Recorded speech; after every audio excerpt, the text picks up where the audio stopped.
ತುಮಕೂರು ಜಿಲ್ಲೆಯ ಕೊರಟಗೆರೆ ವಿಧಾನಸಭಾ ಕ್ಷೇತ್ರದ ಜೆಡಿಎಸ್ ಪಕ್ಷದಿಂದ ಹಿಂದುಳಿದ ವರ್ಗಗಳ ಸಮಾವೇಶ ಮಾಡಲು ಪೂರ್ವಭಾವಿ ಸಭೆ ನಡೆಯಿತು. ಸಭೆಯಲ್ಲಿ ನಿರೀಕ್ಷೆಗೂ ಹೆಚ್ಚು ಮುಖಂಡರು ಭಾಗವಹಿಸಿದ್ದು ವಿಶೇಷವಾಗಿತ್ತು. ಸಭೆಯಲ್ಲಿ ಜೆಡಿಎಸ್ ಪಕ್ಷದ ಅಭ್ಯರ್ಥಿ ಮಾಜಿ ಶಾಸಕ PR ಸುಧಾಕರ್ ಲಾಲ್ ಮಾತನಾಡಿ, ನಾವು ಕೆಲವರಿಗೆ ಮಾತ್ರ ಈ ಪೂರ್ವಭಾವಿ ಸಭೆ ಬರುವಂತೆ ಆಹ್ವಾನ ನೀಡಿದೆವು. ಈ ಸಭೆಗೆ ಇಷ್ಟು ಮುಖಂಡರು ಭಾಗವಹಿಸಿದ್ದು ಬಹಳ ಖುಷಿಯ ಸಂಗತಿ ಎಂದರು.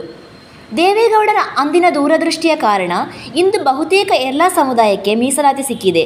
ಹಾಗಾಗಿ ಈ ಬಾರಿ HD ಕುಮಾರಸ್ವಾಮಿಯವರು ರಾಜ್ಯದ ಗದ್ದುಗೆ ಏರಲು ತಾವೆಲ್ಲ ಶ್ರಮಿಸಬೇಕು ಎಂದು ಕರೆ ನೀಡಿದರು. ಇದೇ ವೇಳೆ ಕೆಲ ಸಮುದಾಯಗಳ ಮುಖಂಡರು ಮಾತನಾಡಿ, ಈ ಬಾರಿ 2013ರ ಫಲಿತಾಂಶ ಮರುಕಳಿಸುತ್ತಿದೆ.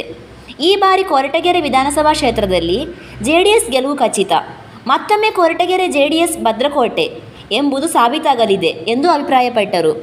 ಇದೇ ವೇಳೆ JDS ಅಭ್ಯರ್ಥಿಯಾದ PR ಸುಧಾಕರ್ ಲಾಲ್ ರವರ ಬೆಂಬಲಕ್ಕೆ ಸ್ವಯಂ ಪ್ರೇರಿತವಾಗಿ ಹಿಂದುಳಿದ ವರ್ಗಗಳ ಎಲ್ಲ ಜಾತಿಯ ಮುಖಂಡರು ಸೇರಿ ಹಿಂದುಳಿದ ವರ್ಗದ ಸಮಾವೇಶದ ಆಯೋಜನೆಗೆ ತೀರ್ಮಾನಿಸಿದರು.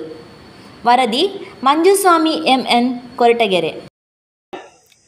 ನಿಮ್ಮೆಲ್ಲರ ನಾಯಕರಾಗಿರ್ತಕ್ಕಂಥ ಮಾಜಿ ಶಾಸಕರಾಗಿರ್ತಕ್ಕಂಥ ಸುಧಾಕರ್ ಲಾಲ್ ಸಾಹೇಬ್ರವರೇ, ಮತ್ತೋರ್ವ ಏನು ಈ ಜಿಲ್ಲೆಯಲ್ಲೇ ಹಿಂದುಳಿದ ನಾಯಕರಾಗಿರ್ತಕ್ಕಂಥ ಮಾಲಿಂಗಣ್ಣ ಅವರೇ, ಹಾಗೂ ವೇದಿಕೆ ಮೇಲೆ ಆಸೀನರಿರ್ತಕ್ಕಂಥ ಎಲ್ಲ JDS ಪಕ್ಷದ ಮುಖಂಡರೇ, ಎಲ್ಲಕ್ಕೂ ಮಿಗಿಲಾಗಿ ಈ ಒಂದು ಪೂರ್ವಭಾವಿ ಸಭೆಗೆ ಆಗಮಿಸಿರ್ತಕ್ಕಂಥ ಎಲ್ಲ ಹಿಂದುಳಿದ ವರ್ಗದ ಮುಖಂಡರು, ಬಹುಶಃ ಈಗಾಗಲೇ ಎಲ್ಲ ಜನಾಂಗದ ಮುಖಂಡರುಗಳು ಹಾಗೂ ವೇದಿಕೆಯ ಮೇಲಿರ್ತಕ್ಕಂಥ ಎಲ್ಲ ನಾಯಕರು ಮಾತುಗಳನ್ನು ತಮ್ಮ ಅಭಿಪ್ರಾಯವನ್ನು ವ್ಯಕ್ತಪಡಿಸಿದ್ದಾರೆ. ಬಹುಶಃ ಈ ರಾಜ್ಯದಲ್ಲಿ ಹಿಂದುಳಿದವರಿಗೆ ಏನಾದರೂ ಅಧಿಕಾರ ಸಿಗಬೇಕು ಅಂತಂದರೆ ಖಂಡಿತ ನೀವು ಯಾವ ಕನಸನ್ನು ಕಾಣದಂತಹ, ಆಗಲೇ ಮಾಲಿಂಗಣ್ಣವ್ರು ಹೇಳಿದರು, ಜಿಲ್ಲಾ ಪಂಚಾಯತ್ ಅಧ್ಯಕ್ಷರಿರ್ಬೋದು, ಜಿಲ್ಲಾ ಪಂಚಾಯತ್ ಸದಸ್ಯರಿರ್ಬೋದು, ತಾಲೂಕ್ ಪಂಚಾಯತಿ ಅಧ್ಯಕ್ಷರು, ಸದಸ್ಯರು, ಗ್ರಾಮ ಪಂಚಾಯತಿ ಅಧ್ಯಕ್ಷರು, ಯಾರು 60 ವರ್ಷ ಕಳೆದರೂ ಈ ಜನಾಂಗಗಳಿಗೆ ಅಧಿಕಾರವನ್ನು ಕೊಟ್ಟಿರಲಿಲ್ಲ. ದೇವೇಗೌಡರು ಪ್ರಪ್ರಥಮವಾಗಿ ಮುಖ್ಯಮಂತ್ರಿ ಆದ ತಕ್ಷಣ ನಾನೇನಾದರೂ ಮಾಡಿ ರಾಜ್ಯದಲ್ಲಿ ಹಿಂದುಳಿದ ವರ್ಗವನ್ನು ಗುರುತಿಸಬೇಕು, ಅವರ ಮೇಲಕ್ಕೆ ತರಬೇಕು ಅಂತ ಹೇಳಿ ಅವರು ಮನಸ್ಸಿಟ್ಟು ಅವತ್ತು ಪ್ರಪ್ರಥಮವಾಗಿ ರಾಜ್ಯಕ್ಕೆ ಒಂದು ಮಸೂದೆಯನ್ನು ಮಾಡಿ ಎಲ್ಲ ಹಿಂದುಳಿದ ವರ್ಗದ ಜನಾಂಗಗಳಿಗೆ ಇವತ್ತು ಅಧಿಕಾರವನ್ನು ಕೊಟ್ಟಂಥ ಕೀರ್ತಿ JDS ಪಕ್ಷಕ್ಕೆ ಸಲ್ಲುತ್ತೆ ಅಂತ ಈ ಸಂದರ್ಭದಲ್ಲಿ ಹೇಳ್ತೀನಿ. ಬಹುಶಃ ಇನ್ನೊಂದು ಮಾತನ್ನು ಹೇಳ್ತೀನಿ, ಇವತ್ತೇನು ವಿರೋಧ ಪಕ್ಷಗಳಲ್ಲಿ ರಾಷ್ಟ್ರೀಯ ಪಕ್ಷದಲ್ಲಿ ಎಲ್ಲ ಇದ್ದಾರೆ ಮುಖಂಡರುಗಳು, ಅವರೆಲ್ಲರನ್ನೂ ಸಹ ನಾಯಕರಾಗಿರ್ತಾರೆ. ನಾವೇನಾದರೂ ಹಿಂದುಳಿದ ವರ್ಗಕ್ಕೆ ಏನಾದರೂ ಸ್ಥಾನ ಲಭಿಸಬೇಕು, ನಾವೆಲ್ಲವನ್ನು ಮೇಲಕ್ಕೆ ಬರಬೇಕು ಅಂತಂದರೆ ಖಂಡಿತ JDS ಪಕ್ಷವನ್ನು ಮೊದಲು ನಮ್ಮ ತಾಲೂಕಲ್ಲಿ ಸುಧಾಕರ್ ಲಾಲ್ ರವರನ್ನ ಅತ್ಯಧಿಕ ಬಹುಮತದಿಂದ ಆಯ್ಕೆ ಮಾಡಿ ಕಳಿಸಿ ಕುಮಾರಸ್ವಾಮಿ ಅವರು ಈ ರಾಜ್ಯದ ಮುಖ್ಯಮಂತ್ರಿ ಆದರೆ ಖಂಡಿತ ಹಿಂದುಳಿದ ವರ್ಗದ ಆಸೆಗಳು ಈಡೇರ್ತವೆ ಅಂತ ಈ ಸಂದರ್ಭದಲ್ಲಿ ಹೇಳಲಿಕ್ಕೆ ಬಯಸ್ತೀನಿ. ಬಹುಶಃ ಈಗಾಗಲೇ ಎಲ್ಲರೂ ಹೇಳಿದ್ದಾರೆ, ಯಾವ ರಾಷ್ಟ್ರೀಯ ಪಕ್ಷಗಳು ಸಹ ಯಾವ ಪಕ್ಷವೂ ಸಹ ಹಿಂದುಳಿದ ವರ್ಗಕ್ಕೆ ಆದ್ಯತೆ ಕೊಟ್ಟಿಲ್ಲ. ಈಗಾಗಲೇ ಚಿಕ್ಕನಹಳ್ಳಿ ಸುರೇಶ್ ಬಾಬು ಅವರಿದ್ದಾರೆ, ಮತ್ತೆ ತಿಮ್ಮರಾಯಪ್ಪರಿದ್ದಾರೆ, ಗೋವಿಂದರಾಜು ಅವರೇ. ಮತ್ತೊಂದು ವಿಷಯ ಹೇಳ್ತೀನಿ, ತುಮಕೂರು ನಗರದಲ್ಲಿ 6 ಜನ ತಿಗಳ ಜನಾಂಗದ ನಗರಸಭಾ ಸದಸ್ಯರಿದ್ದಾರೆ. ಇವತ್ತು ಏನು ತುಮಕೂರು ನಗರದ ಉಪಾಧ್ಯಕ್ಷರು ತಿಗಳ ಜನಾಂಗದವರೇ. ನಿಮ್ಮ ಮನಸ್ಸಲ್ಲಿರಲಿ, ಖಂಡಿತ ನಾವೇನಾದರೂ ರಾಷ್ಟ್ರೀಯ ಪಕ್ಷಗಳು ಇನ್ನೊಂದು ಹೇಳ್ತೀವಿ, ನಾವು 2,000 ಕೊಡ್ತೀವಿ ಮಹಿಳೆಯರಿಗೆ, ನಮ್ಮ ಪ್ರಣಾಳಿಕೆಯನ್ನು ಕಾಂಗ್ರೆಸ್ ಪಕ್ಷದವ್ರು ಬಿಡುಗಡೆ ಮಾಡಿದ್ದಾರೆ. ಖಂಡಿತ ಪದವೀಧರರಿಗೆ 2,000 ಕೊಡ್ತೀವಿ ಅಂತ ಹೇಳಿದ್ರೆ ಖಂಡಿತ ಇದೇ ಮಾತನ್ನು ಹಿಮಾಚಲ ಪ್ರದೇಶದಲ್ಲಿ ಮತ್ತು ರಾಜಸ್ಥಾನದಲ್ಲಿ ಹೇಳಿದರು. ಅಧಿಕಾರಕ್ಕೆ ಬಂದು 2 ವರ್ಷ 3 ವರ್ಷ ಆದರೂ ಆ ರಾಜ್ಯಗಳಲ್ಲಿ ಯಾವ ಪದವೀಧರರಿಗೂ ಹೇಳಿದ್ರೆ ಈ ರಾಜ್ಯದ ಮುಖ್ಯಮಂತ್ರಿ ಆದ ತಕ್ಷಣದಲ್ಲಿ ರೈತರ ಸಾಲವನ್ನ ಮನ್ನಾ ಮಾಡ್ತೀನಿ ಅಂತೇಳಿ ಹಿಂದೆ 2018ರಲ್ಲಿ ಹೇಳಿದ್ರು. ಅದೇ ರೀತಿಯಾಗಿ ರೈತರ 25,000 ಕೋಟಿ ಹಣವನ್ನ ಸಾಲ ಮನ್ನಾ ಮಾಡಿದಂಥ ಕೀರ್ತಿ ನಮ್ಮ ನಾಯಕರದು.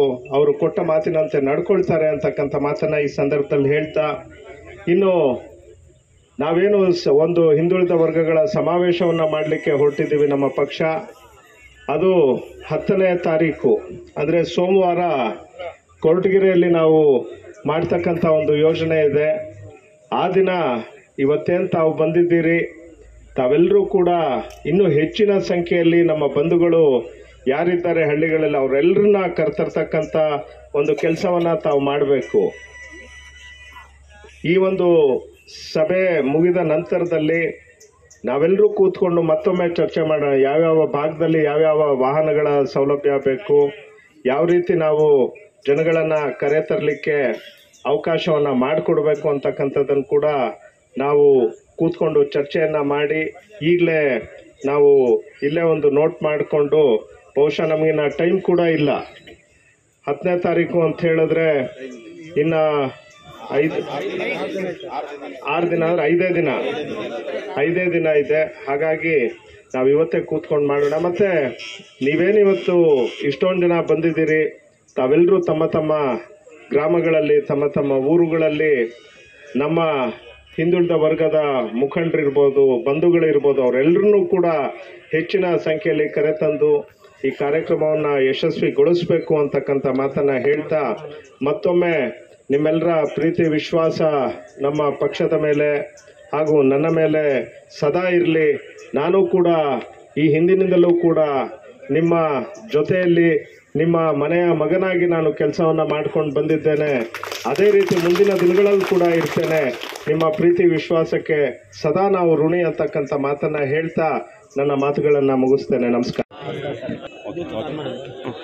ಇವತ್ತು ಜಾತ್ಯತೀತ ಜನತಾದಳದ ಹಿಂದುಳಿದ ವರ್ಗಗಳ ಸಭೆಯನ್ನು ಇವತ್ತು ನಾವು ನಡೆಸಿದ್ವಿ.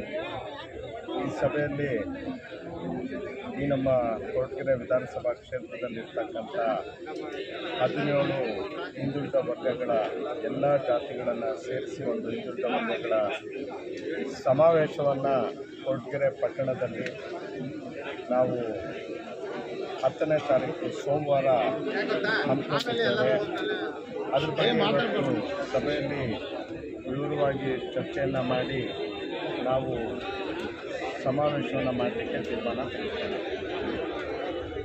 ಎಷ್ಟು ಜನ ನಿರೀಕ್ಷೆ ಇದೆ ಸರ್?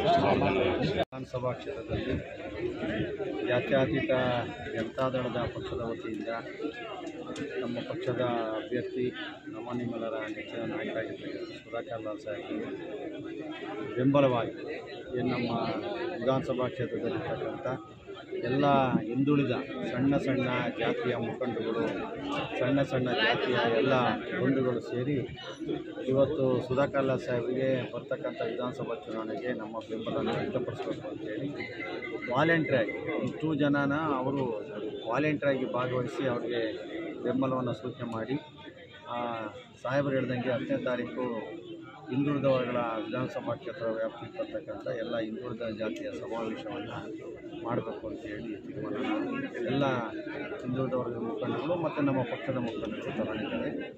ಪೂರ್ವಭಾವಿ ಸಭೆ ಭಾಳ ಯಶಸ್ವಿಯಾಗಿ ನಡೆಸ್ಕೊಟ್ಟಿದ್ದಾರೆ. ಅವರು ಹಿಂದುಳಿದ ಜನಾಂಗದವರು ನಮ್ಮ ಪಕ್ಷದ ಮೇಲೆ, ನಮ್ಮ ನಾಯಕರಾಗಿರ್ತಕ್ಕಂಥ ಸುಧಾಕರ್ ಲಾಲ್ ಸಾಹೇಬ್ರ ಮೇಲೆ ಇರತಕ್ಕಂಥ ಪ್ರೀತಿ ಅಭಿಮಾನ ಕಂಡು ನಮಗೆ ಭಾಳ ಸಂತೋಷ ಆಗಿದೆ. ಹಾಗಾಗಿ 10ನೇ ತಾರೀಕು ನಡೀತಕ್ಕಂಥ ಸಭೆನೂ ಕೂಡ ತುಂಬ ಯಶಸ್ಸನ್ನು ಪಡೆದಿದೆ. ಸ್ಥಳ ಎಲ್ಲಿ ಸರ್? ಸ್ಥಳ ಈಗ ನಮ್ಮ ಮುಖಂಡಗಳೆಲ್ಲ ಸೇರಿ ತೀರ್ಮಾನ ಮಾಡಿ. ಯಾವೆಲ್ಲ ರಾಜ್ಯ ನಾಯಕರು ಬರೋ ನಿರೀಕ್ಷೆ? ನಮ್ಮ ಪಕ್ಷದ ಹಿಂದುಳಿದವರ ನಾಯಕರಾದಂಥ ಚಿತ್ರಸ್ವಾಮಿ ಸಾಹೇಬರು, ನಮ್ಮ ಜಿಲ್ಲಾಧ್ಯಕ್ಷರು ಮತ್ತು ನಮ್ಮ ರಾಜ್ಯ ಹಿಂದುಳಿದ ವರ್ಗದ ಅಧ್ಯಕ್ಷರಾಗಿ ಆಯ್ಕೆಯಾಗಿದ್ದಾರೆ ಜಯರಾಮ್ ಅಂತೇಳಿ ಗಂಗಾಮತಸ್ಥ ಅವ್ರನ್ನೆಲ್ಲ ಆಹ್ವಾನ ಮಾಡ್ತಾರೆ. ನಮ್ಮ ತಾಲೂಕಿನ ಎಲ್ಲ ಹಿಂದುಳಿದ ಮುಖಂಡರು ಮತ್ತು ನಮ್ಮ ತಾಲೂಕಿನ ಎಲ್ಲ ಮುಖಂಡರು. ಎಷ್ಟು ಸಾವಿರ ಜನ? ಇವತ್ತು ನಾವು ಹಿಂದುಳಿದ ವರ್ಗದ ಸಮಾವೇಶ ಮಾಡಲು ಪೂರ್ವಭಾವಿ ಸಭೆ ಕರೆದಿದ್ದೀವಿ. ಅಭೂತಪೂರ್ವವಾದ ಯಶಸ್ಸು ಸಿಕ್ಕಿದೆ. ನಮ್ಮ ನಿರೀಕ್ಷೆಗೂ ಮೀರಿ ಜನ ಬಂದಿದ್ದಾರೆ. ನಾವು ಹೋಬಳಿ ಅಧ್ಯಕ್ಷರು ಮತ್ತು ಒಂದೊಂದು ಪಂಚಾಯತಿಗಳು ಅದಕ್ಕಿಂತ ಹೆಚ್ಚಾಗಿ ಸಾವಿರಾರು ಜನ ಬಂದಿದ್ದಾರೆ. ಇವತ್ತು ಪೂರ್ವಭಾವಿಗೆ ಎಷ್ಟು ಬಂದರೆ ಅಂದರೆ ಸಮಾವೇಶಕ್ಕೆ ಎಷ್ಟು ಮಾಡ್ತಾರೆ ಊಹೆ ಮಾಡ್ತಾರೆ. ಅತಿ ಹೆಚ್ಚಿನ ಸಂಖ್ಯೆಯಲ್ಲಿ ನಮ್ಮ ನಿಮ್ಮ ಊರಿನ ನಿಲುಕರಷ್ಟು ಜನ ಬರ್ತಾರೆ ಅಂತ ನಾನು ಹೇಳ್ತಾ ಇದ್ದೀನಿ.